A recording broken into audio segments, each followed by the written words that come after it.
Greenland ইস্যুতে কয়েক সপ্তাহের উত্তেজনাপূর্ণ বক্তব্য থেকে সরে এসে সুর বদলেছেন যুক্তরাষ্ট্রের প্রেসিডেন্ট ডোনাল্ড ট্রাম্প। দখল ও শুল্ক আরোপের হুমকি আর নয়, সামরিক শক্তি নয়, আলোচনার মাধ্যমেই সমাধানে যেতে চাই ওয়াশিংটন, এমন বার্তা দিয়েছেন তিনি। সুইজারল্যান্ডের দাভোসে ন্যাটো নেতৃত্বের সঙ্গে বৈঠকের পর ট্রাম্প জানান, গ্রিনল্যান্ড ও পুরো আর্কটিক অঞ্চল ঘিরে ভবিষ্যৎ সহযোগিতার একটি কাঠামোতে উভয় পক্ষ একমত হয়েছে। এই সমঝোতার পরই ইউরোপীয় দেশগুলোর ওপর প্রস্তাবিত শুল্ক আরোপের হুমকি থেকে সরে আসেন তিনি।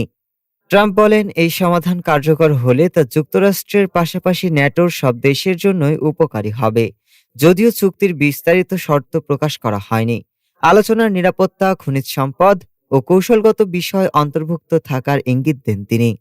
ন্যাটোর পক্ষ থেকে জানানো হয়েছে, ডেনমার্ক, গ্রিনল্যান্ড ও যুক্তরাষ্ট্রের মধ্যে আলোচনা অব্যাহত থাকবে এবং এর মূল লক্ষ্য আর্কটিক অঞ্চলে রাশিয়া ও চীনের প্রভাব ঠেকানো।